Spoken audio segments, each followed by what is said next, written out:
Hiya, and welcome back to Echo, the game where I'm honestly out of ideas for this, but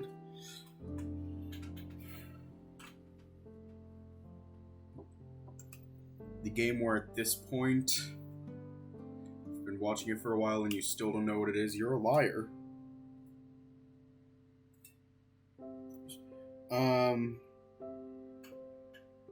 Today we will actually be doing something different. We will not be going through Leo's route again.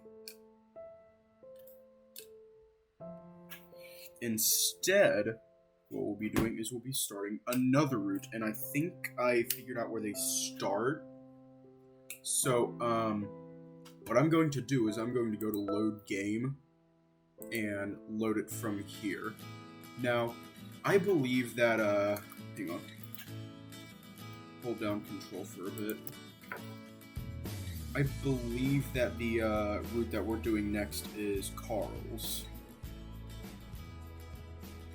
Is that correct? Is that what we sort of agreed on?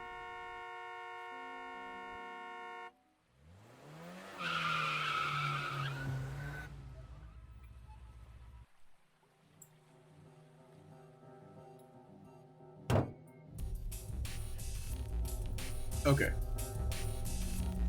Now we're back at the route selection screen. Let me go there. And I'm gonna save here. So that way when we start other routes, we can just very quickly get into it. Let's go over Carl. I'm tired, and I feel awful. I just don't have it in me to chase everyone down right now. Flynn's back off to Echo, and it looks like Leo went after TJ, but I can't imagine the Lynx wants all of us crowding around him right now. I sigh, rubbing my face before I sit down in the lawn chair next to Carl. He looks over at me, slowly lowering what's definitely a joint from his mouth. What? I don't mind. I make a go-on gesture with my paw. Carl shakes his head though, pushing the disheveled tube back into his front pocket. Nah. I always kind of feel like a dick when the other guy isn't into it. Want me to leave? He shakes his head with a quick flick of his horns. No, man. I just do it when there's nothing else to do. Ah. There's a moment of silence, and I feel a little pressure to break it since I'm the one who interrupted his bake session. I actually tried it a few years ago. Carl looks surprised. Oh, really? How was it? I shrug. Pretty bad. It was in a muffin, I think. Carl makes a face at that. Edibles. Yeah, well, I ended up eating one. Didn't feel anything for a while. Next thing I know, I'm face down on the floor and everyone's freaking out. Shit, that sucks. It was kind of funny, but I don't think I'll ever try it again. Carl pulls the joint back out of his pocket and holds it up. That's why you should use one of these. It's easier on the brain. Yeah, well, I guess I just don't like the idea of putting smoke in my lungs. Carl puts the joint back in his pocket. I get that. Again, there's a few seconds of silence, and I try to think of something, but Carl beats me to it. Crazy shit, huh? I assume he's talking about what just happened. Yeah, crazy. But you know how he is. He's regretting everything right now. Well, I guess I'd rather he just wouldn't say it in the first place. What he said to TJ, man. Picks on him a lot, but that was crossing the line. Carl scratches behind one of his horns, then rubs his nose. Well, yeah, I guess I never understood that either. Making fun of TJ is like making fun of a cloud. Flynn doesn't mean it usually. He likes TJ. I've noticed during the trip that Carl's been pretty defensive of Flynn, even though he's the butt of most of the lizard's jokes. I'd see Flynn trip Carl up and put him in several headlocks since I got here. You'd think getting older would change that, but I swear, they roughhouse even more now than they did before. So you and him still seem pretty close. You guys hang out a lot? Yeah, a bit. Mostly because there isn't much else to do. He's got a friend in Peyton that he hangs out with sometimes too. So what do you guys do? I know Flynn isn't into video games at all, and Carl probably doesn't care to go clubbing every other night. He shrugs. Sometimes we go fishing. Maybe just drive around Peyton. Mostly I'm just hanging out at home, though. Playing video games, watching movies, cybering with the chatbot. The usual. I grin. That's sad. What if cybered with you if I'd known you didn't have anyone? I don't know, man. The thing compiles all the fetishes of the people it's talked to. It's gotten my sexuality all kinds of fucked up. Oh yeah? Yeah, seems like no matter what I say to her, she's tied up in some warehouse blindfolded with a few missing limbs. You underestimate my abilities. Oh, and a gender swap that comes out of nowhere halfway through. Well, while you're not sexing up a robot, you doing anything else? He chuckles. I can't exactly get around myself anymore. So I guess your parents decided against getting you a new car. Yeah. Oh, look at this. He leans over and pulls out his phone. Can't help but notice it's a top model brand, probably around $700. Holy shit. Damn. But he's not showing me the phone. Said he presses at the screen a few times and swipes up through some pictures. I swear, I see an image of Flynn with his pants down, mooning the camera. Holy shit. Oh, sorry, I'm doing multiple things at once while doing this, posting the video, and, actually I don't think that's a good thumbnail.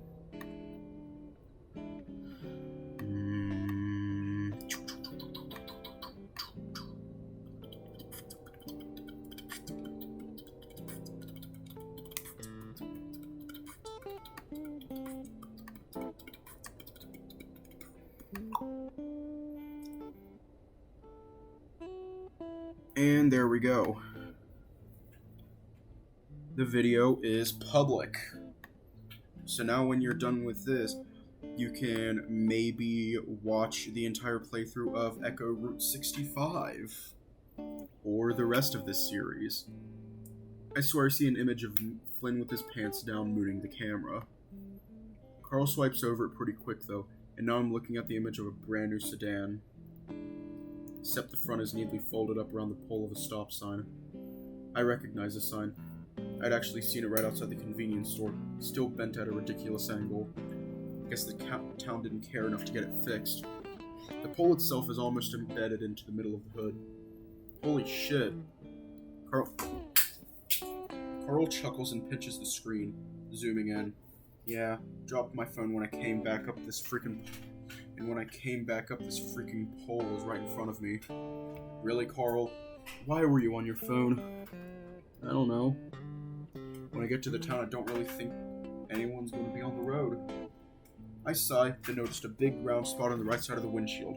Spiderwebbed and smashed white. Whoa, is that? Yep. Carl knocks his head for effort. The hollow sound that it emits is seeming rather appropriate. You rely on that too much, and you really need to start wearing your seatbelt. He shrugs and puts the phone back in his pocket before leaning back in the chair and closing his eyes. What's the point? To not die? Happens to everyone sooner or later. Why not get out early if you can? I felt that. He keeps his voice light under the heavy statement. I have no idea what to say to that, so I don't, but he breaks the silence again soon enough. So how's PU? You see Chelsea at all? Sometimes I forget Carl went to Pueblo with me. It was only one semester, but we had a lot of fun. It's alright. Haven't seen Chelsea at all, though. It is a big school. Anyway, what's that project thing you're doing? Just a news packet about Echo, really. Kinda about how it's falling apart. Huh. I've told him this already, but Carl never remembers much. Might center around the whole body and the mind thing that happened way back. Carl opens his eyes and looks at me. So do you need, history stuff? Like old books and records and stuff? Yeah, if it relates. Carl sits up straighter and grins. Well, why didn't you say so? You've got a ton of stuff in the crawl space from way back when. Yeah? What kind of stuff? Carl sets a hoof against one of the rocks, circling the fire pit, and starts rocking his chair back. Well, whatever my family kept over the years. That one guy, Carl snaps his fingers a few times. You know, the guy founded this place, James. Yeah, sure. He's like my great-great-great-grandfather or something. I think we still have some of that stuff from back in the day. My parents were thinking about setting up an eco museum thing, but they never did. This might actually be useful to me. All I had planned was to maybe look over some old newspapers or town records and be done with it. Actually, seeing some old stuff up close could be pretty cool. That might be a good idea, actually. Carl grins. Awesome. I always kind of wanted to look through that stuff, but the crawl space is damn creepy. You free tonight? For the first time, Carl actually looks really excited. Oh wait, never mind. Flynn's taking me to a dentist appointment early in the morning. How about around 11 tomorrow? I smile. Sounds like a plan. Sweet. Whoa! Carl gives an excited kick off the rock, and as the chair's tipping back, the back legs practically snap under his weight. He's sent slamming down on his rear, the chair a crumpled mess under his ass. I laugh, and of course, I feel bad, but Carl just gets up with a sheepish smile, looking down at the broken pile. Well, Leo's gonna be pissed.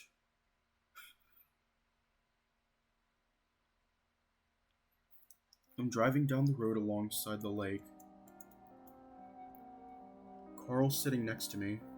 He's in the chair that he broke. I keep telling him to wear a seatbelt, but he won't. I turn down a road I don't remember. It goes straight down towards the lake. For some reason, I can't stop. I brace myself for the impact, but I hardly feel anything.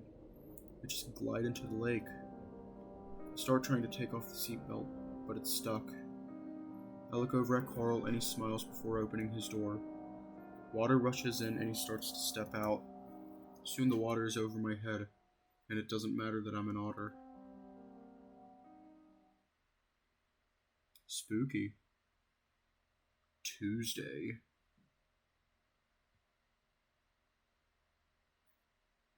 Turns out it was a good idea to hang out with Carl today. After texting back and forth with Leo, I learned that he's actually planning a birthday party for the ram. It's a little weird since Carl's birthday isn't for another month, but I guess it's just an excuse to have a party. Leo tells me to keep Carl distracted for the day while I go shopping for decorations and gifts. He also tells me that I'll get my gift for Carl, which is fine with me. TJ's pretty bummed though, considering it throws off his hiking plans, but Jenna promises him they'll at least hike half the trail. I want to talk to him, but he's acting pretty cold towards me, probably because I'm bailing on my promise to go with him. I drive to Carl's house because it's pretty far separated from the rest of Echo, up against the foothills of Casa Demonio mountain range. It'd probably take me 15 minutes to get up there, and there's no way in hell I'm doing that in this heat, uphill, when I've got a car. The main reasons it's separated like this is because Carl's house is a mansion. Carl's family is loaded, a legacy that's followed them ever since Carl's great-great-whatever struck it rich over 100 years ago. James Hendricks eventually went on to start an ice cream business, which, at this point, has spread out over most of the western half of the country. Carl's mom is a CEO, I think. Actually, now that I'm thinking about it, I should probably get some shots of the mansion considering its role in the town's history. Most of the old mansion has been demolished at this point, but I think parts of it are still from the original structure. Probably best to ask first, though. I walk to the front door and ring the doorbell, listening to the fancy chime inside. I wait for about a minute, starting to wonder if Carl is asleep or just high off his ass, when I hear some voices from behind the house. I'm definitely recognizing the crackly timbre of Carl's voice along with the high tenor of Flynn's.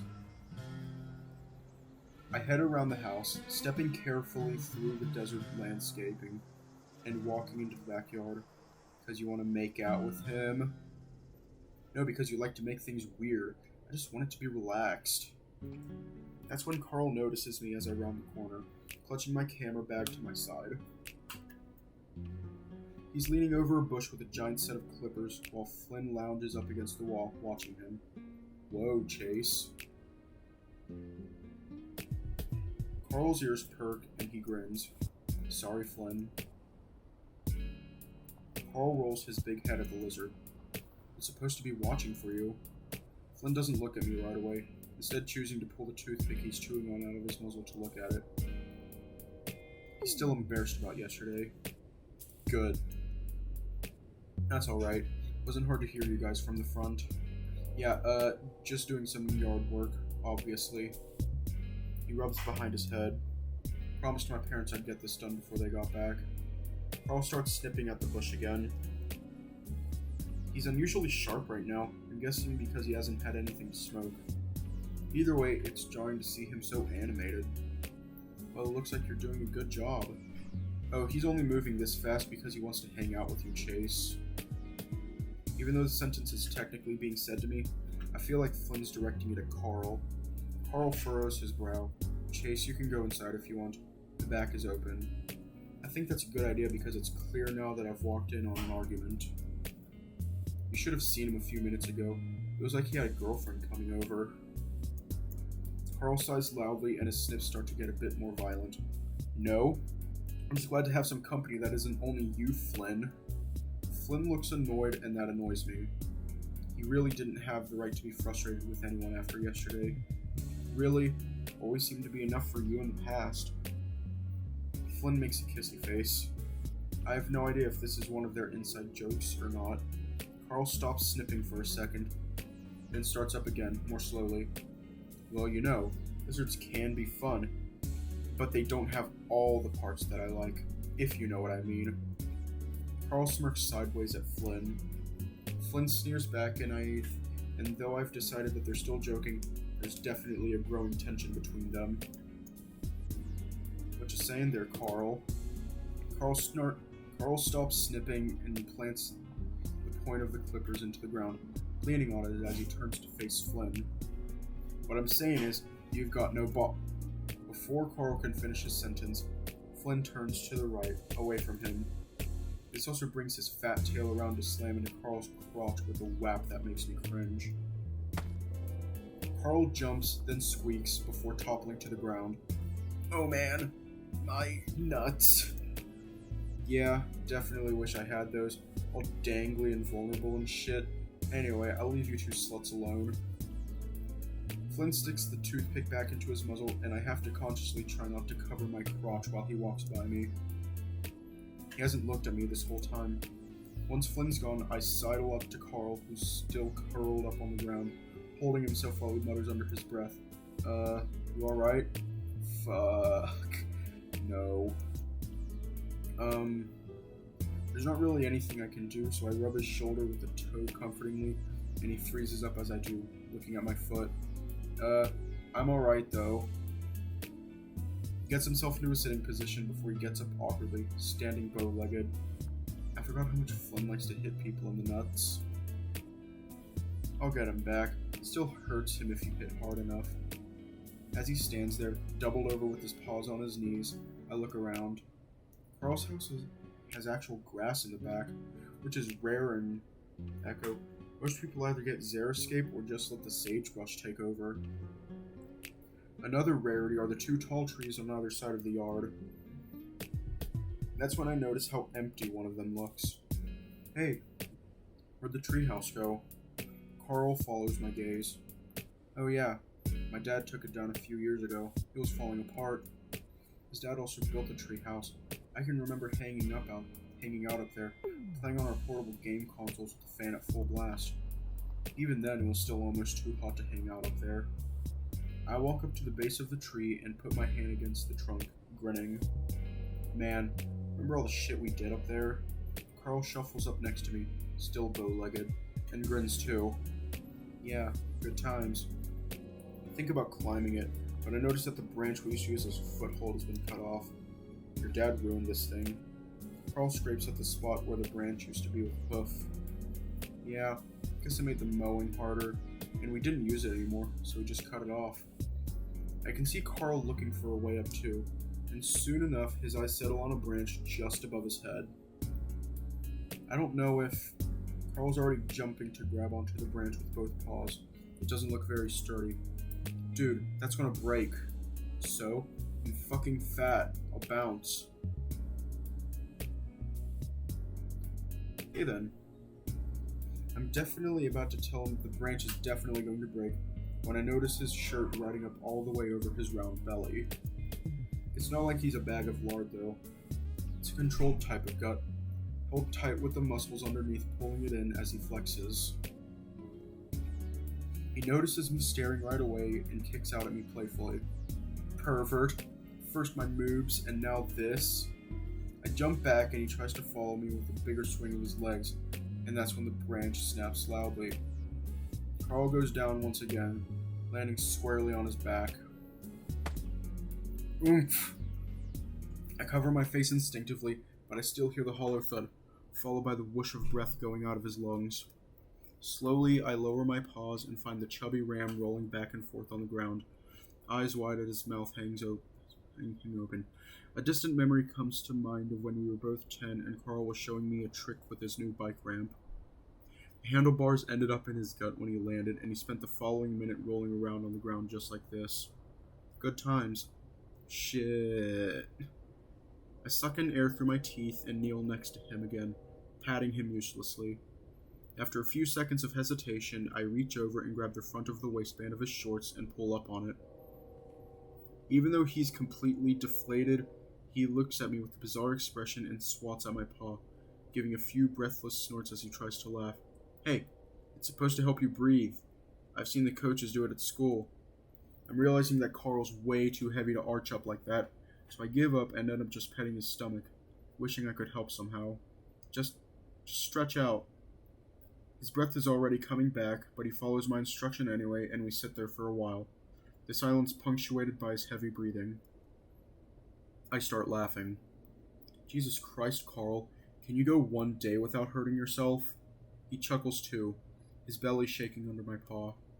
Now you know why I don't go outside. Ugh. He slumps back for a while, taking in deep breaths before lifting his head again. He looks down his chest at my paw and grins. Seems like you can't keep your paws off me, though. I move my paw, letting him pull down his shirt as he grunts and sits up. How about I just let you suffocate next time? I almost did, laughing while I couldn't breathe. I thought you were trying to grab my dick. I put my paws on my hips. Is it because I'm gay? That might just be it. Carl grabs the branch that had broken off the tree and quirks up the corner of his mouth. Ugh, Dad's not going to be happy about that. Who cares? It's just a branch. You know my dad. He gets up and tosses the branch over the fence into the desert and turns back to me. So now that it feels like Luca fucking Lobo has just given me the Quebradora con Giro, I think I'm done for the day. Want to work on your project now? I'd honestly rather just hang out here with Carl, but the sun's enough to put a damper on that. Carl's house is like a labyrinth. I think he once told me that it has over 30 rooms, which is fucking insane. The living room is about 5 times larger than the one in my parents' house, and it's hard to miss what looks like a 100-inch flat screen against the wall. According to Carl, the first mansion was even bigger though. After getting a drink, he leads me straight downstairs into the basement. Down the hallway, we pass a small home theater, what looks like an entertainment room with a bar, and then a small gym. The quick glance I get shows at least 10 fitness contraptions. After that, things get a little more dingy, and I can see how portions of the old foundation could be decades old. Finally, at the end of the hall, Carl opens a door and I can see from the ceiling that it's right under the stairs we came down on. Carl waves his paw around and finally grasps something before pulling down. An old light bulb comes on and I can see there's a little light with a small latch on it. He opens it and I'm greeted with a musty smell as Carl slides through the opening.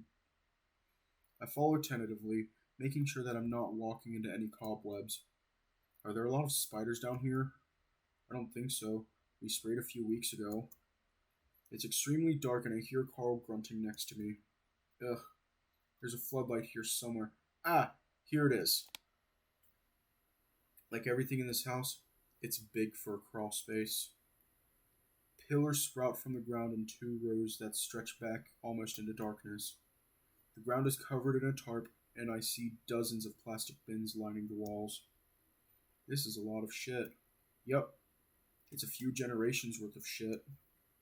I walk over the tarp and look into one of the bins, but all I see is clumps of cloth and towel through the cloudy plastic. Carl walks past me straight towards the back of the crawl space, his big hooves clopping along loudly. I actually helped them sort through all this stuff last year, so I think I know where it is. I follow him, but it's hard to see in the darkness. Should we get a flashlight? Nah, it's only in 2 tubs, I think. We'll just pull him out to the front. I stand off to the side as I watch him push bins around, looking at the labels on top. I look over one of them and see Home Movies written on it, and it's filled with cassettes. Ugh, don't remind me. I look up and see that Carl's noticed me staring at the bin. What? Carl grunts as he lifts up a bin and drops it pretty carelessly to the floor. Pretty sure I hear something break. Mom had me help her convert all that to digital. Took all fucking year. Wow. Yeah, it's in the cloud now. Actually in a lot of those videos. Huh, really? Yeah, birthday parties and shit. Of course I would be. Carl's dad practically had a video camera glued to his eye back in the day. I used to hang out with Carl almost as much as I did Leo once we started going out. I even went on their family vacation a few times. But then me going out with Leo changed things. Looking back, I think Carl was kind of unhappy with that. We can watch a few once we're done here, if you want. Sure. That sounds like an old person thing to do, but I am curious. Found it. Carl slides out 2 plastic bins and I see history written on the top. Help me carry one. Carl lifts up the top one and starts waddling back to the front. I bend over and lift the second one, and I'm surprised at how fucking heavy it is.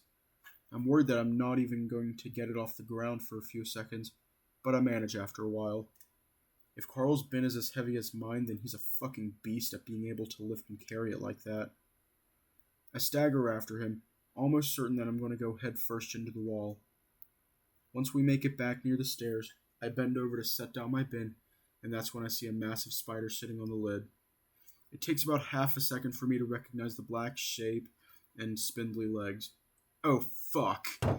I scream and drop the bin, and before I know it, I'm halfway back from where we came, panting and shivering. Holy shit, what happened? I tremble and try to steady my voice. A fucking spider! What? You're really still scared of those? Man, for a second I thought my sister came home and then got murdered. You told me there weren't any! I didn't say that. I just said we sprayed. Just get rid of it! At this point, I've shuffled a little closer back to the light, and I can see Carl grinning as he bends over to look at the lid of the bin. Whoa, it's got babies on its back. My body gives a violent involuntary spasm, and I shake my paws like a fucking girl. Stop it! He glances up at me with that stupid smile still on his face. Wow, that was gay. But seriously, it's got a bunch of tiny babies on its back. I think it's a wolf spider. I swear I'm going to pass the hell out if he doesn't stop talking. I cover my face. Please. Honestly, I'd do that shit in real life. Alright. Didn't know you were that scared of him. You should probably get that checked out. Considering that I'd almost crashed my car into the garage of my parents' house when a spider crawled out of the AC. He was probably right. Just kill it. Why would I do that? I watch as he tilts the bin sideways. It's not going to hurt anyone. I want to tell him that those babies are only going to grow into 100 more giant wolf spiders. But I realize I'll just come off as a bloodthirsty asshole. So I bite my lip and I watch the black spots skitter off into darkness. I walk back towards Carl, hugging my shoulders as I try to control the chills running through me. Now I'm going to be paranoid the whole time that it's going to come back out to get me. Carl rubs my back when I stand next to him. You know, they actually clean up a lot of other bugs that get into the house. Yeah, well, I'd rather be covered in ants than spiders. It's clear he's trying not to laugh at me as he starts popping the lid off his bin. On the top are a few framed pictures, and under those are a few more cardboard boxes. I release the latches on the other bin, keeping my eyes out for any black spots that might jump out at me. This one is filled with bundles wrapped in cloth or paper. Carl drags his bins to the steps so that he can sit on them, and I follow suit. So how do you think you'll use this stuff? I unwrap a smaller bundle and look at the gold pocket watch underneath. Wow. Well, not totally sure. Depends on what we find. Might film a few things. There's a paper tag attached to the chain with Robert Hendricks written on it. Who's this? Carl gives it a glance. No idea. Probably a great uncle or something. I wrap the pocket watch and reach back into the bin and pull out the next item. There's something really cool about old stuff. My mind wanders to who might have made it, who bought it, and how much shit it must have seen. History was my first choice to major in, but Dad put a stop to that pretty quick. I pull out various other things. Dolls, a pipe, coins, and another pocket watch. I feel like this is worth a lot of money. Why don't they sell it? Probably, but it's family stuff, and I still think they want to do the museum. He gives an awkward cough. Besides, we already got plenty of money. He's got the binder open, looking at black and white photos behind the plastic.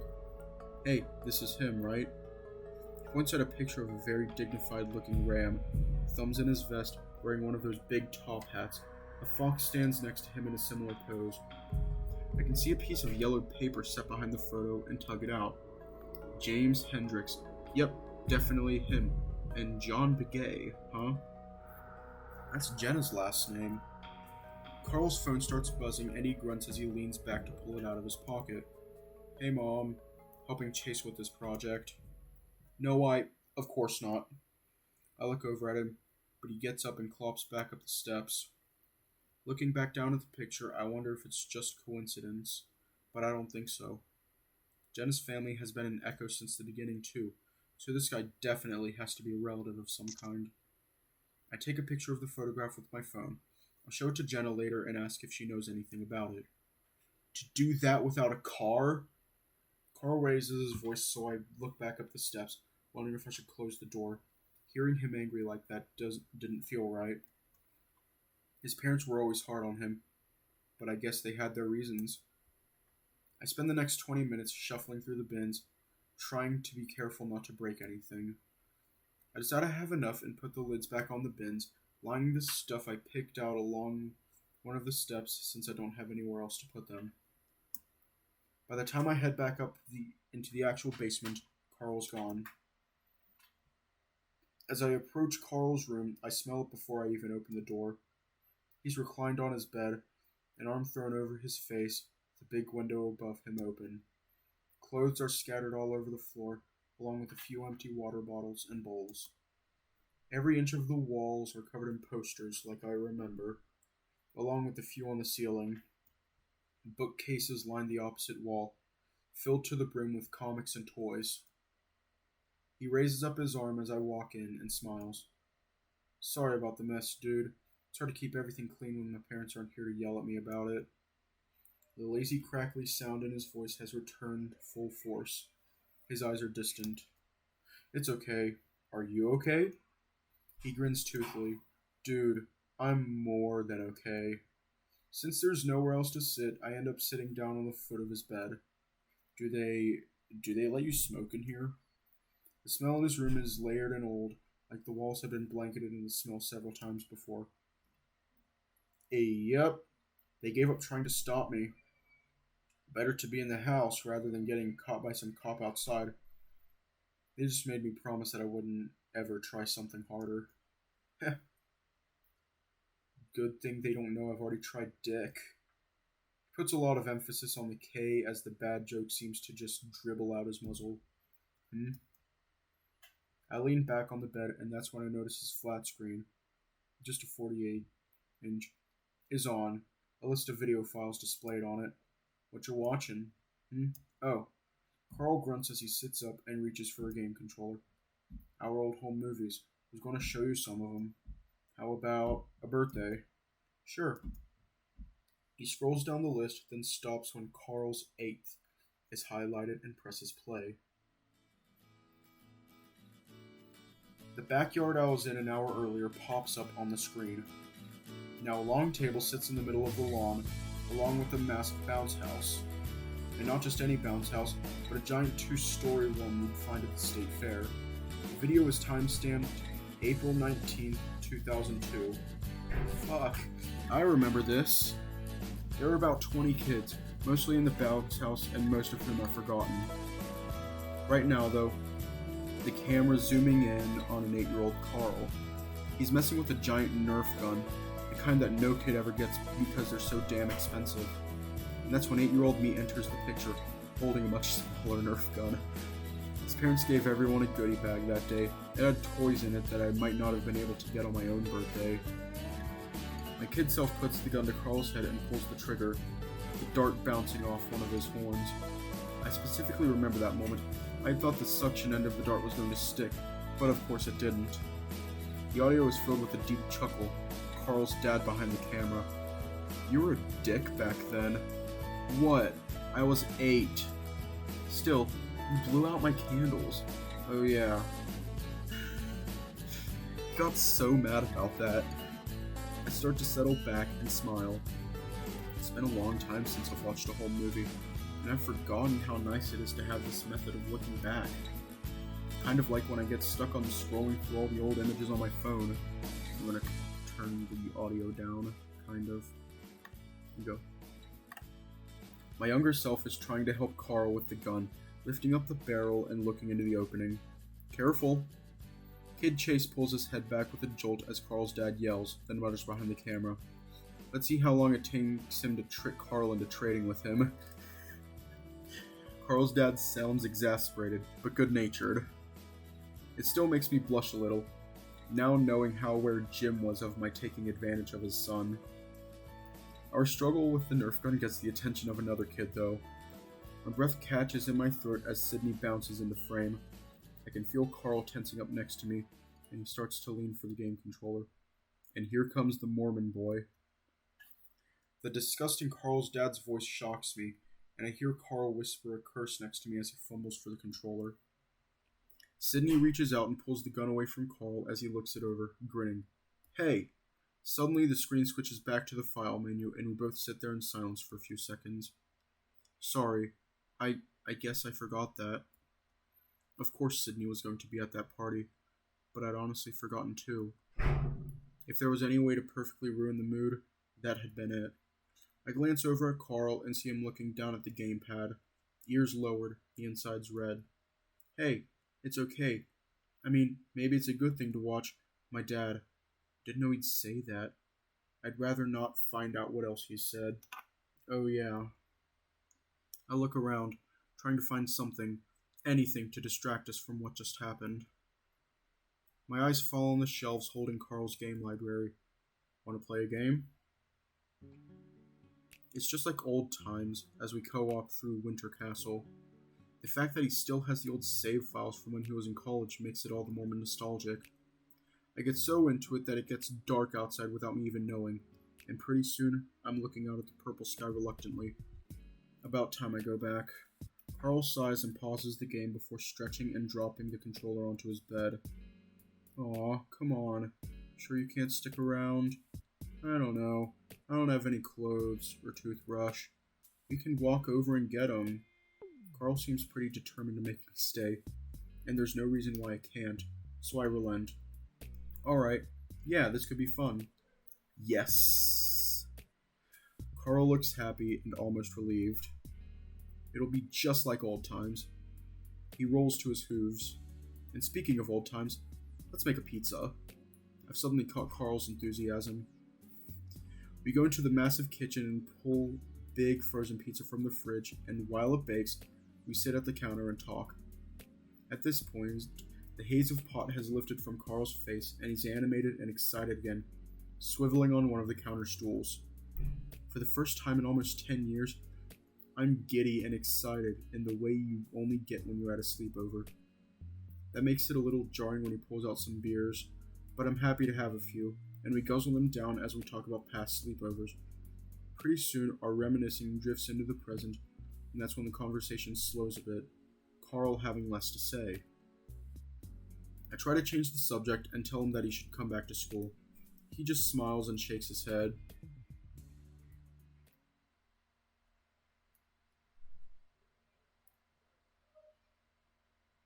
3 hours later, we're both laying back on Carl's bed, head to toe, having just watched a shitty action movie. We didn't end up going out to get my stuff, so I'm just in my boxers, pleasantly drowsy and buzzed. I hear Carl snuffle and look down my chest at him. What's up? He looks over at me and shrugs. Nothing, just thinking. About what? During our past sleepovers, Carl had always been afraid to be the last to fall asleep. He tried to keep me up by talking, rolling over on top of me, and sometimes by just throwing shit at me. I wonder if that's what he's doing now. I don't know. Life? That's a lot to think about. Not for me. I look over at him again. He's holding one paw up, looking through his fingers at the ceiling fan. You're just figuring things out. Carl lets his arm flop back down over his head, blowing out a sigh. I'm not figuring things out, man. I don't say anything. It's cool that he's reaching out to me, but I'm not sure I can offer any advice that he hasn't heard before. I wish I could be doing something. I think for a moment. You've done a lot more than some people I know. I mean, your art is great. You did go to school even if you dropped out, and you were working while you could. There are a lot of people out there who can't even say that. Carl laughs, but it's a sad kind of laugh. Try saying that to my mom. She's always got something to do, always wants to do something. I don't feel that. He turns his head towards me. I wish I did, Chase, but I just can't. His voice catches in his throat, and I shrink a bit into the bed and pretend not to notice. The beer we've had is definitely partly to blame for this. He turns his head towards the wall, though, and I'm guiltily relieved that when he talks again, his voice is under control. I just wish it wasn't such a goddamn chore for me to just go outside, you know? I didn't know, but I nod anyway, even if he can't see me. He's waiting for me to say something, though, so I clear my throat. What should we say to Carl?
Well, I'm just going to put it's fine. You know, Carl, some people are just like that. He looks down at me, but doesn't say anything. If it's so hard to get out, then just don't. People figure things out, eventually. And if you always just want to stay home, then do that. Just, try to figure out a way to sustain yourself. It's pretty much the gist of what my therapist told me. Do what makes you happy. He watches me for a few seconds. So is all those problems you had taken care of now? I hope so. We lay in silence for a little while before I finally speak up. Listen, probably come back a few times this week to work on with that history stuff. Well, why don't we go out and do something? That would be nice. I grin, glad at making Carl feel better. Cool, let's plan on it. Carl puts his paws behind his head and smiles. It's cool that you're here, Chase. It's cool to be here, Carl. And not just because it's nice to have someone to talk to. Oh? No, this house is fucking haunted. Yo, what?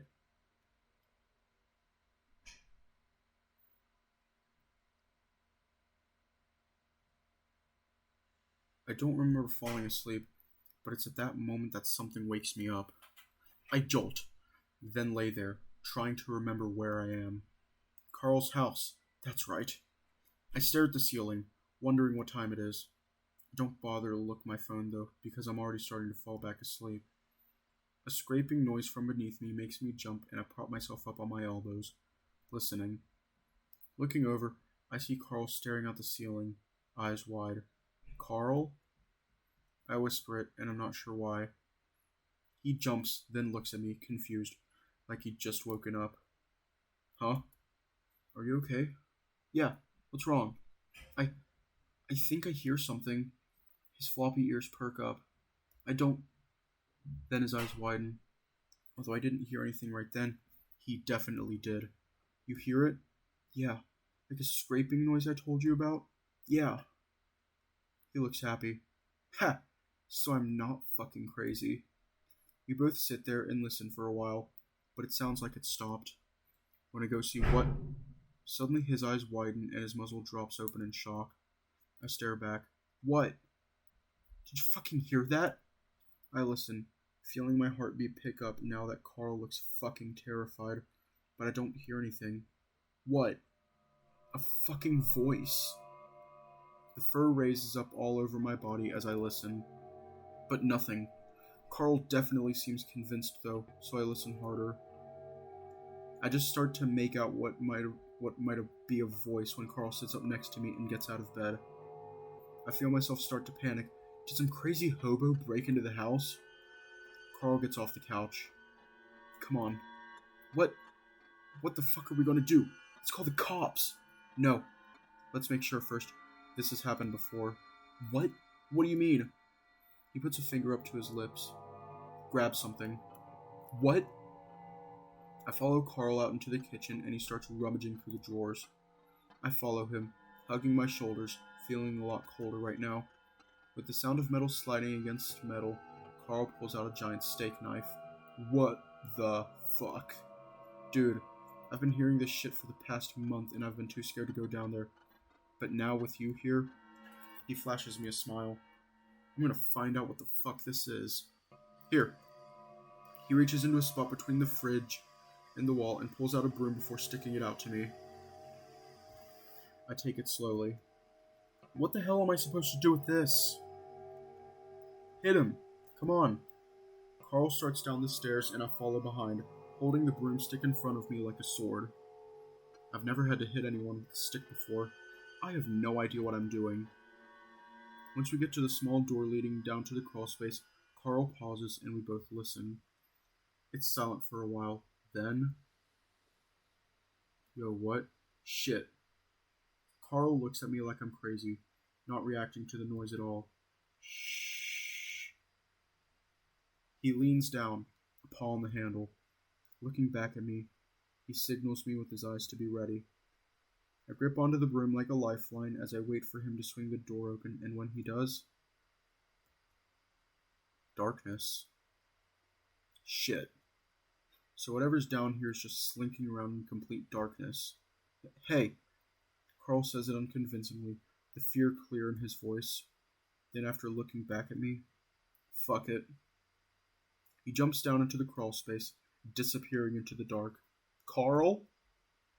I stumble up to the edge of the steps, trying to squint into the black. I hear Carl to the right, rustling around and cursing. That's when light floods the crawl space. I quickly wobble down the steps, knowing that if whatever is down here is going to try to escape, it would be running right into me. Finally, I have a moment to catch my breath, standing several feet behind Carl as I look around, broom at the ready. There's nothing here. What the fuck? Sure enough, the crawl space looks empty.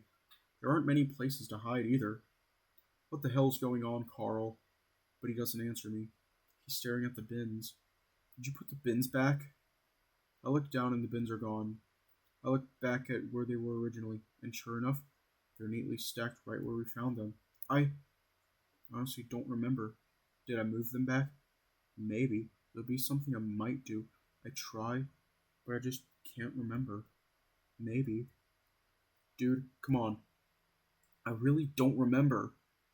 Carl walks further towards the back, ears perked, looking left and right as he clutches his knife. I start to follow. That's when I notice something at the left of my vision, on the ground. Looking down, I see something fat and hairy ambling slowly over the tarp. A giant fucking tarantula. The following few moments are a blur, but the next thing I know, I'm going up the stairs on my feet and paws, grabbing at the door frame to pull myself up. Chase, what happened? I can hear him running up behind me, so I turn to warn him. Look out! A big spider! The breath keeps catching in my throat. I think I'm hyperventilating. I'm still clutching at the door frame as Carl follows up behind me, his eyes wide. What? Come on, Chase. This is crazy. No. Huge. A blonde. No fucking way. Now he looks excited and he turns back to the crawl space. I feel numb right now. This is all too much to handle. What the fuck is even going on? Which way? Shakily, I point towards where the spider was crawling. Carl squints, then walks down the steps, looking around. Careful. If it was really a blonde, there's not much to worry about. I hear they're actually pretty gentle. I gulp and don't say anything. My head is pounding and buzzing, which, for some reason, doesn't exactly feel like it has anything to do with the adrenaline rush.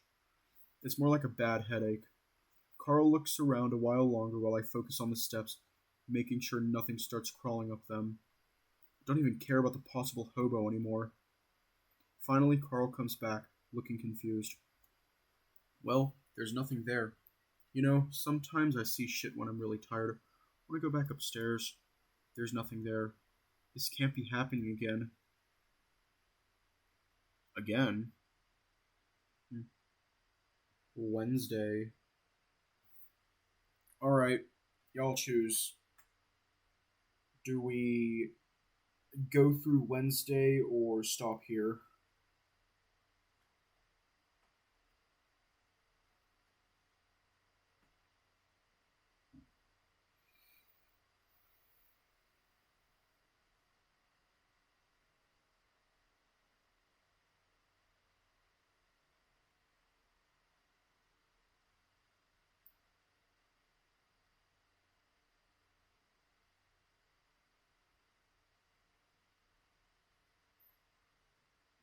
I'm just going to keep going.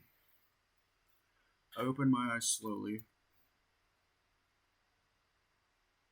The pressure in my head tells me that I didn't get nearly enough sleep. Not really surprised considering we were both up until 3. And our own ghost adventure a few hours later didn't help things. I hear the doorbell and realize that's what had woken me up. Groaning, I reach under my pillow and feel around for a few seconds before I find my phone. The lump that is Carl under the blanket near my feet doesn't even budge. That was the cool thing about having Carl as a roommate. He slept like a fucking rock. I did pretty much anything I wanted to and didn't have to worry about him reporting me to the RA. even something like jerking off. That only happened a few times, though. The rabbit I'm rooming with now is a different story. Again, the doorbell. I glance at my phone.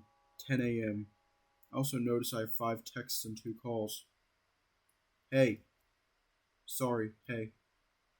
On the way to Carl's house for surprise party. Make sure you're ready. Hello? That sounds like the reverse of a surprise party. I look down, then nudge some part of Carl with my foot. Judging by the thickness and consistency, I'm pretty sure it's his ass. He grunts. What? I think someone's at the door. He doesn't say anything, and a few seconds later, his guttural snores start up again. This time I really dig my foot in, and he yelps loudly, sitting up so fast his horns bang against the wall. He squints against the sunlight pouring in between the blinds, which turns his emerald eyes into an almost mint green. He raises up a paw to block the light and looks at me frowning. What the hell was that? The doorbell goes off again. Door. Carl blinks at me, then slumps back down on his pillow, waving a paw lazily in the air. Let it ring. They'll go away eventually. Huh? Are you sure? He flops his paw around again. Solicitor, trust me. They see this house and make a beeline. No one else visits. I sigh, looking back down at my phone. Oh look, Leo texted me. It's probably him at the door. Guess my tone of surprise was a little too fake because Carl sits up and eyes me suspiciously. Well, you can go ahead and answer that. You're allowed to touch my door. I sigh a little harder this time. Damn it, Carl. Fine. They're planning a surprise birthday party for you, so go down there, answer the door, and act surprised. What? But Carl's not just confused. He looks genuinely upset.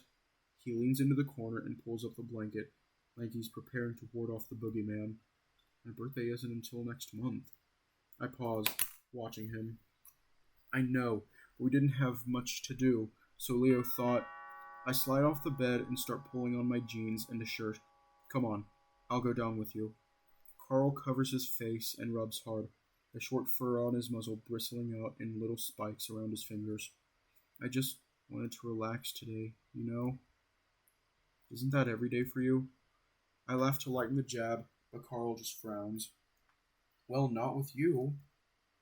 I'm starting to wonder if all of this isolation has worsened Carl's issues,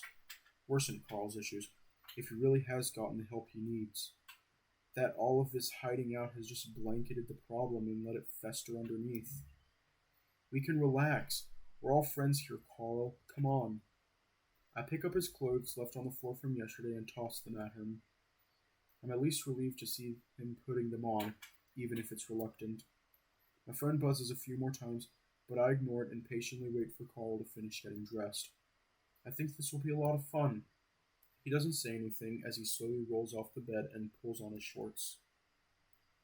Surprise! Happy not really your birthday, bitch! As I open the door, a blast of confetti hits my face, along with a loud pop that leaves my ears ringing. TJ, not in the face. Sorry.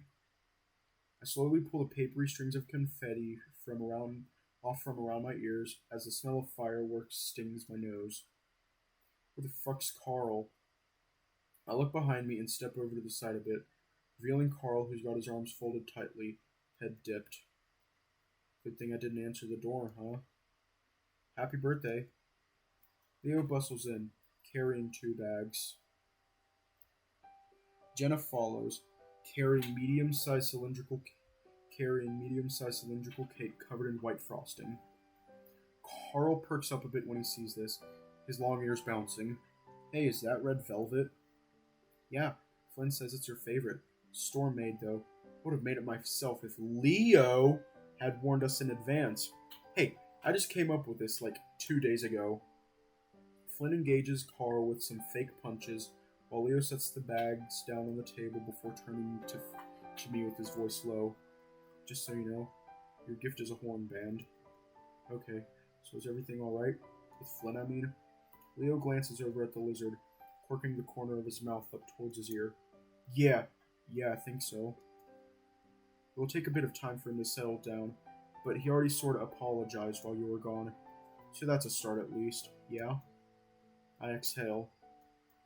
Okay. Carl, where are your plates? The cupboard, second door over. Now that Flynn's not shoving him around, Carl's standing awkwardly next to the table, paws fidgeting. So, why are we doing this? It's not until next month. Leo shrugs, frowning. We just wanted to do something, really. I mean, there's not much to do, you know? You have candles anywhere, Carl? No. No, I don't think so.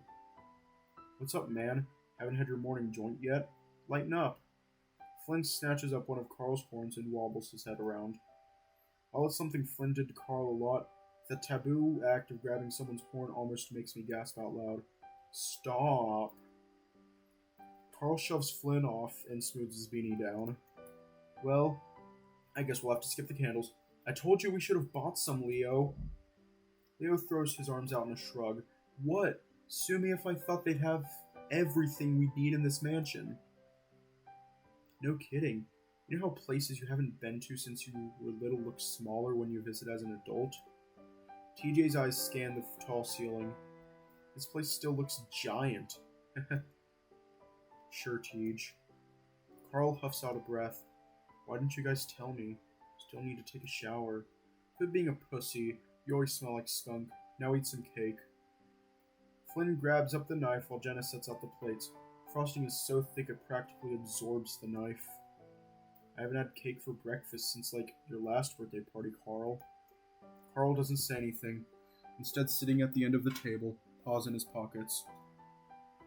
You guys sure slept in. What were you doing all night? I wait to see if Carl is going to say anything. When it's clear he isn't, I chime in. Video games, mostly, and a movie. Fun.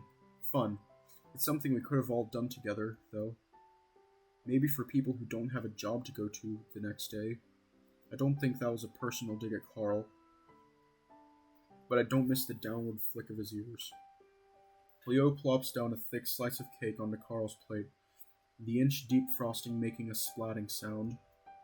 Maybe we should stick a doobie in there and light it, huh? Carl, who had just perked up at the sight of the cake, shrinks back down with a frown. Just a small slice, please. Flynn eyes TJ, who's holding out his plate and positions the knife. Smaller, please. Oh my god, loosen up. We're on vacation. Flynn starts cutting the slice even bigger than Carl's was. Hey! Flynn. She says it quietly, but the chill in her voice is clear, and so is the fact that things aren't completely okay. Flynn grunts and cuts the cake again, this time with a slice that's just an inch wide. That good? Yeah, that's fine. Thanks. TJ moves away to sit down, and the warm glow of our little get-together chills, but Leo chips in with a laugh. Make sure Chase gets a real big chunk. He's getting way too skinny. I don't argue, and Flynn slaps down a large slice on my plate, a little notch in the center when he'd try to cut TJ's. I sit in the vacant seat next to Carl, where he's resting a cheek in his paw, methodically shoveling the cake into his maw. Everything okay? Oh yeah. Yeah, everything's good. I'm about to ask more, but Flynn points across the table at us. Hey Leo, want to tell them about what we saw on the way here? Oh god, no. I look at Leo inquisitively, and even Carl's ears perk up a little bit. What? Leo purses his lips like he's trying to decide whether or not to tell us. Now might not be the best time. Flynn rolls his eyes. Screw it. You know Janice? The waitress? Oh my god, I love Janice! Yeah, the methed out one at the diner. Come on, Flynn. Well, anyway, we were driving up Main Street toward the field, with rusted barbed wire and stuff. TJ's hiding his face with a paw as he stares down hard at his cake. Uh-huh. Well, when we turned around the bend, we saw Janice. He keeps pausing for effect, and it's getting annoying. Okay, what happened? Well, she was all crouched over, staring at the road, and Leo starts driving up to her. I thought she was having, a heart attack or something. Yeah, well, as we get closer, we saw that her pants were down. I recoil a little, not having expected that at all. What? Yeah, and when we pulled up next to her, she just grinned at us, and then... Flynn snorts out a laugh, covering his face like he still can't believe what happened. Can we please not talk about this? Just makes me feel awful. What? Well, it's unusual to see Flynn at a loss for words. Well, she just started pissing. What? Why? I don't know. She just smiled at us and started pissing. Heard it first, then looked down and saw it. Then Leo hit the gas. Flynn sits back, done with his story, and not exactly looking pleased with himself. I furrow my brow in confusion. Janice? She was one of the more well-adjusted people living in this town. Leo lets out a cough into the awkward silence. I'm still trying to figure out what exactly happened. Like, maybe we missed something? Either way, she seemed fine a few days ago. Well, now I have more reason to never go to that diner again. We sit there awkwardly. I notice Carl is still staring at his now empty plate. I still can't figure out why Carl's being so quiet. But I see an opportunity to get him to talk. And change the subject. Hey, did we have some weird stuff happen, Carl? Carl looks up at me. You know, the sounds we were hearing? Oh, yeah. What kind of sounds?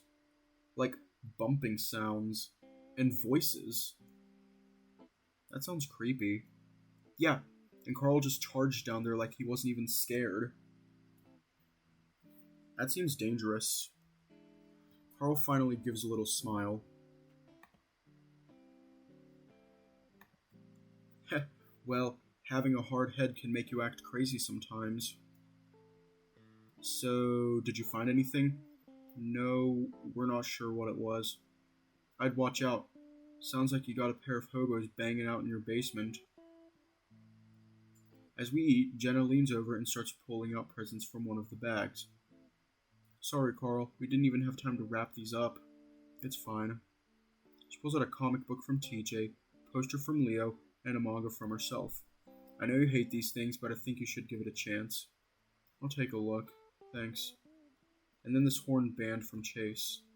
She pulls out an orange and black band from the bag. The colors of my school, Carl's former school. Oh. He seems to be struggling to find something to say. Thanks.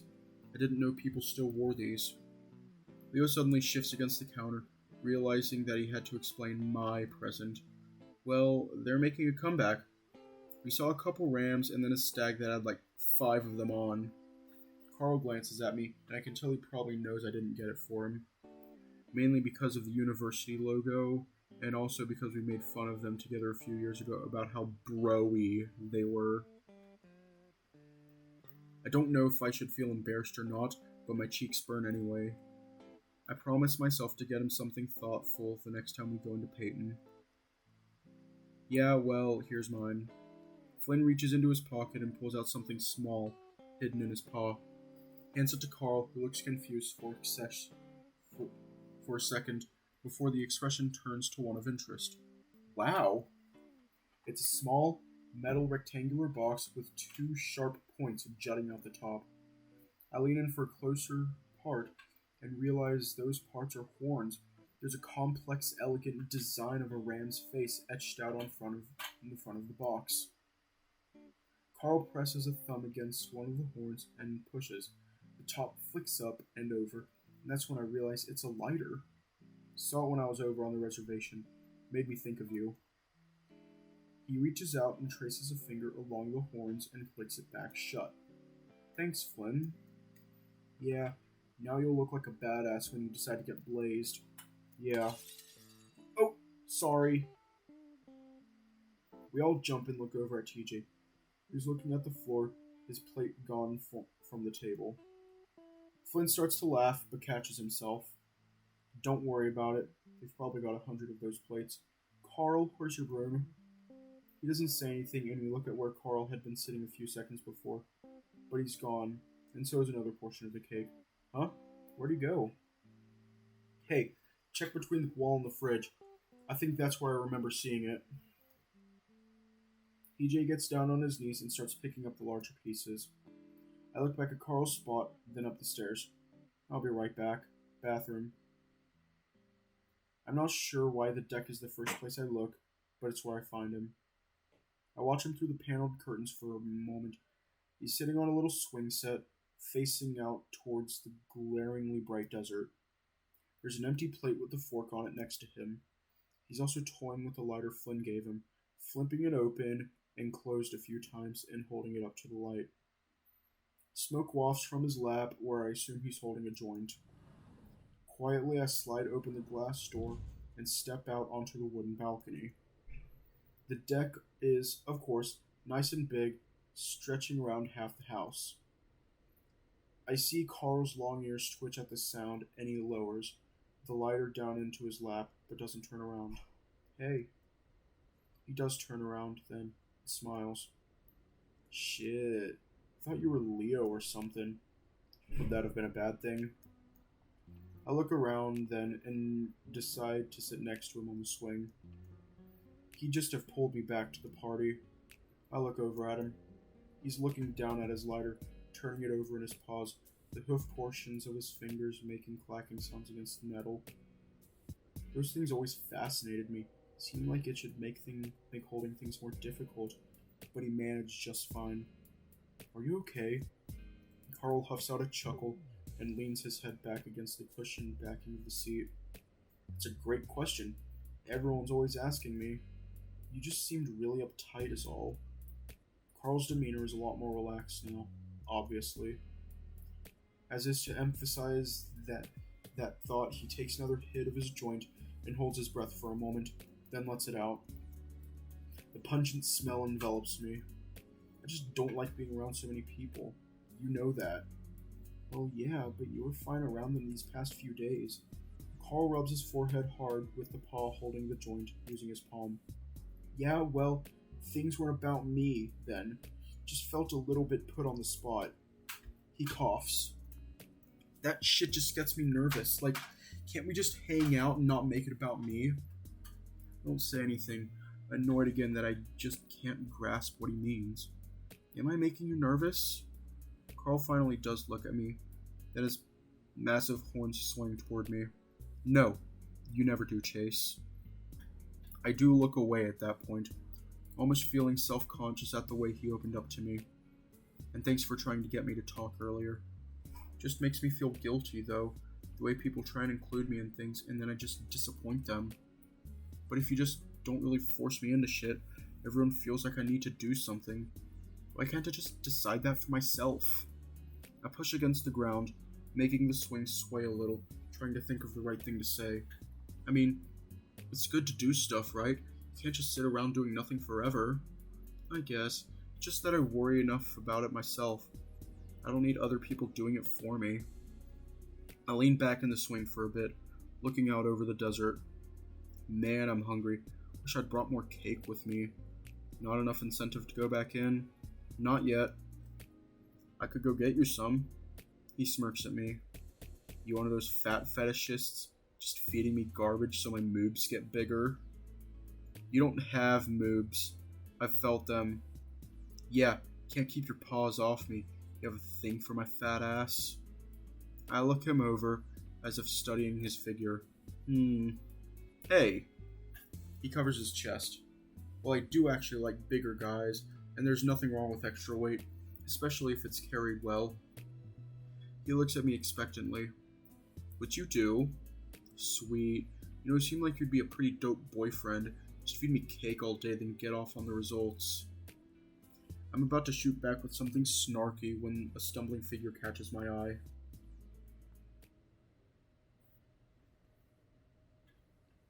Out on the sun-baked asphalt of the road in front of Carl's house, I see a thin figure, a weasel, I think, running up the road. He stops, panting, paws on his knees before he looks over his shoulder again.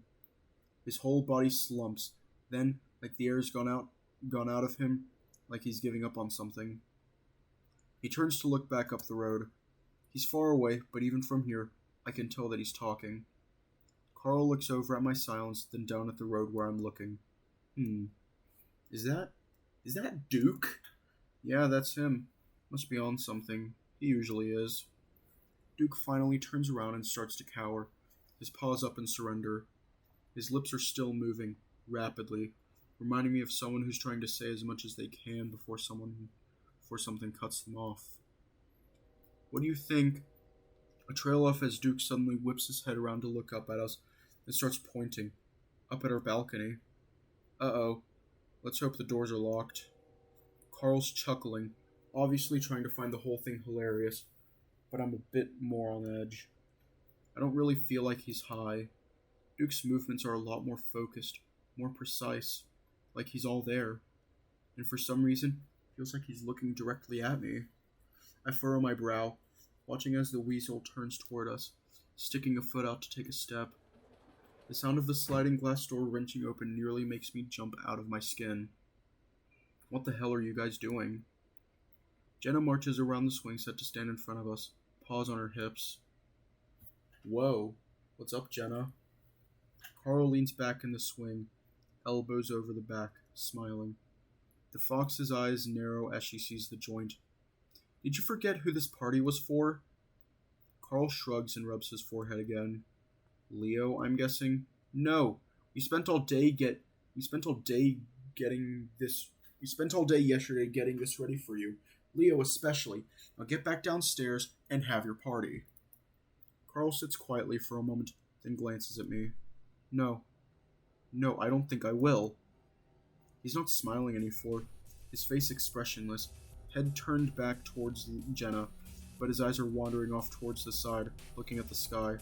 Why not? Because I didn't fucking ask for it.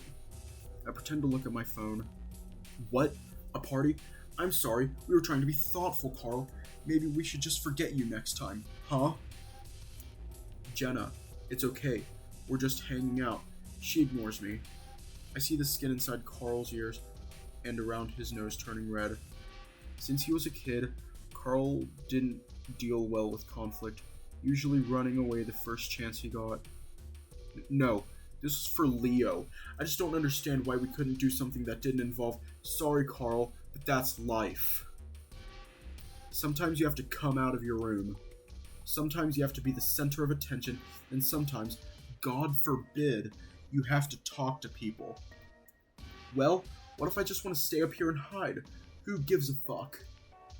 The look on Jenna's face is approaching contempt. Are you kidding me? This is difficult for you? Jenna. Again, she ignores me. Might as well be talking to a statue. Or maybe I'm the statue that she isn't paying attention to. I feel like something must have happened downstairs. This isn't like her. You never realize how good you have it, Carl. If you even had a taste of what I went through. I can practically feel the heat radiating off of Carl's body. He looks down at his lap. Are you blaming me for that?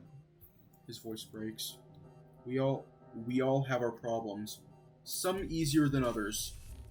Carl glares at her, trying to be angry, but I can tell it's not working. You don't know what kind of shit I have to deal with.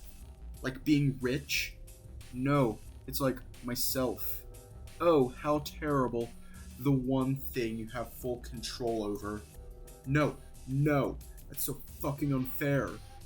The quaver in Carl's voice doesn't exactly sound convincing, and the pot doesn't seem to be helping, as I can see his fingers shaking. Just like life. Carl's face is bewildered. What the fuck did I do, Jenna? Did I say something wrong earlier? Out of habit, he lifts the joint to his muzzle with his shaking fingers, then flinches as Jenna steps forward. Guess he thought she was going to slap him or something. But instead, she just reaches forward and plucks the joint out from his grasp, right before flicking it back into his face. It hits his nose, and Carl flinches again. Without a word, Jenna spins on her heels and opens the door even harder than she did the first time. I'm stunned. I haven't seen Jenna that angry since she was in middle school, and definitely never at Carl. Carl doesn't say anything, instead rubbing out his nose, leaning back in the seat. The insides of his ears are still flushed with a deep red. What the fuck was that? I don't know. Something must have happened. That wasn't Jenna. I'll ask Leo about it later. I didn't do anything, did I? I shrug. No words coming to mind. We sit in silence a while, listening to the train horns. Looking down, I see this joint still smoking up from the planks of the floor. Slowly, I lean over and pick it up before holding it out to Carl. He takes it and looks at it a second. Raising his paw, he pauses, and takes a drag before flicking it off the side of the balcony. He lets his head sag, his big horns dipping towards the floor as he closes his eyes. Slowly, I put my arm around his shoulders. He leans into me and doesn't pull away.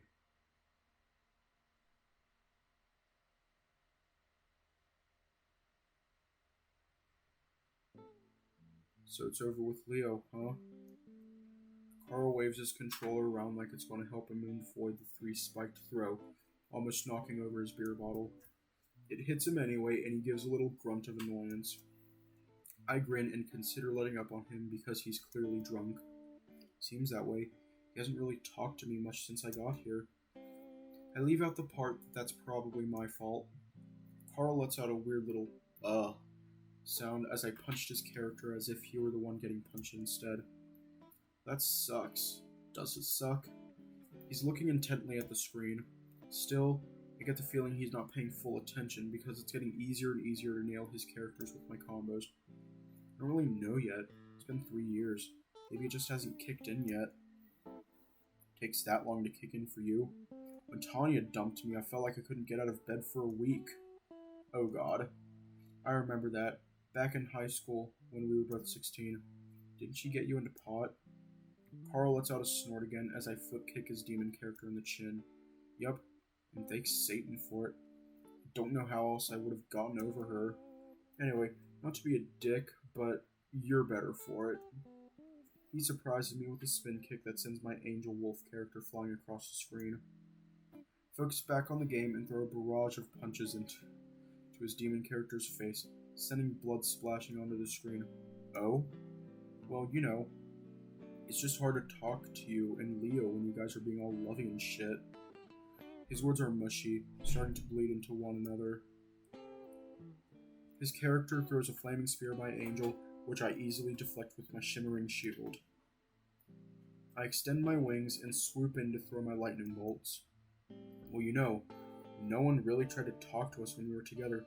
It's like we were making you guys uncomfortable. I watch his demon fly in the air, surrounded by a glowing white circle. Looking over, I see Carl frowning. No, I don't think so. His demon spreads its much spikier wings and hovers up from the circle. He reaches up into the sky and a red lightning bolt slams down into my character. You guys are just kind of self-absorbed. You didn't call me once after you guys started dating. And here I was, thinking Carl never liked conflict. That sentence carried a lot of weight and a lot of years behind it. I'm not about to argue with him, though, especially after what happened with Jenna. That lightning bolt was it for my wolf angel, and his demon flies up to the screen and flips us off as winner as displayed. Well, there was college. Carl stretches, leaning back in the giant beanbag chair we're sitting in. I don't remember much of college anymore. He lays back in the chair and looks over at me. By the way, I have a job interview on Friday. My eyes widen. Don't act so surprised, asshole. He hangs on the last word with a lisp. You're drunk. That's awesome. Where at? A print shop. Be a production assistant. Well, that sounds decent. Yeah, parents told me they'd buy me a car to get there. It's in Peyton, of course. But anyway, Flint told me he'd give me a ride to the interview, but since you're here, he gives me a lazy long side glance. While I usually wouldn't have an issue with it, the thought of how hard I'd been procrastinating my school project is starting to make my stomach churn. But hey, how often will I get to hang out with Carl when the break is over? I'd love to take you. You know, we were going to go out and do stuff tomorrow. Why don't we change your look? Get you new clothes or something for your interview. He keeps smiling. Sounds great. So what's it like, kissing a dude? I let out a surprised laugh. What? You know, is it like more... He wiggles his paws uselessly in the air. I don't know. You kissed a girl, right? Samantha, right? I think so. That was like 7th grade. So was it different? I laugh at him again. Pretty sure it's just like kissing a girl, man. You sure? I feel like kissing different species would be even more different. Maybe. I've always sort of wanted to know what it's like. He says it slowly, deliberately, trying not to trip over his words. Yeah? I say it even slower because I think I know what Carl's getting at. I can see how guys can be sexy. Carl, are you coming out to me? He rolls over onto his stomach, facing me fully now. That's a good question. Maybe we can answer it? I'm a little buzzed, but not drunk. Are you asking if you can kiss me? He gazes at me lazily through lidded eyes, looking about ready to fall asleep. Only if you want. I'd been asked to be the experiment of a few guys in the past, in college, and I'd always said no. But Carl? Y'all choose. Because I feel like this could change the direction of the route, and you guys are playing this game as much as I am.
What are we gonna say to Carl? How do we feel about this?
If you want.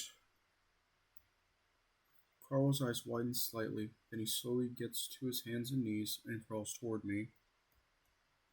I was gonna stand up, but it looks like he wants to do this on the beanbag. I lean back in the bag, sinking into it a bit more. Carl kneels at my feet, looking unsure. Is this right? Yeah. Do you want me to stay? Before I know it, he's crawled up on top of me. His presence is heavy and warm, and I lean back, feeling myself get hard despite the awkwardness of it all. He looks down at me, into my eyes, and I feel myself blush. Sorry. Is this okay? Yeah, it's fine. He leans down, pauses, then leans in all the way, and I feel his soft, wide muzzle against mine. At the same time, I feel one of his paws slide behind my head. It's different than kissing Leo, or Samantha way back in middle school. Carl's muzzle is big and more blunt, his lips softer and more malleable. It covers the entire front of my muzzle. His beard tickles my neck and cheeks. I expect him to pull back quickly, but he doesn't, keeping his paws behind my head and pressing deeper into the kiss. His other paw holds onto my upper arm. I open my eyes and see that his are closed. He hunches over me, closer, and I feel myself start to respond, reaching up to wrap my arms around his broad back. He huffs in response, then I feel his lips part and his tongue flicks against my lips. Start to open them. That's when I feel the beanbag shift and Carl slides to the side. Somehow he manages to slip and falls on the wobbly beanbag, his mouth sliding sloppily off mine as he slumps down on top of me. Aww. It's adorable. I let out a grunt as his weight comes to rest on my chest. He chuckles and I can feel the spasms all the way through my own body. Oops. I laugh too, then wait for a while, but he doesn't move. Carl, you can get off now. He doesn't say anything. I'm about to say something else when I hear a deep snore right next to my ear. Carl? His response is another guttural snore. I shift under him, for the first time realizing how fucking heavy he is. It's not exactly a bad feeling. His presence is enveloping and warm, and the beanbag under me is offering enough cushion so I'm not getting crushed. Snoring isn't bad either. It's almost comforting as his breath tickles the hairs inside my ear. His big belly squishes up against my torso like a warm sandbag. My eyes are heavy, and slowly I wrap my arms around his back. I haven't had someone to sleep with in years, and now I realize how much I miss this feeling. Slowly, the dim lights in Carl's room fade out as I fall asleep to his comforting, rhythmic snores.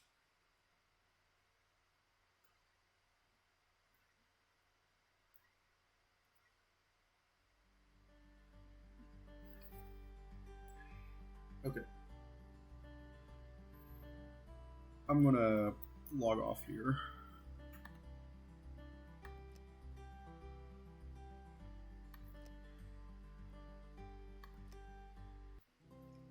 Okay, so a lot happened tonight.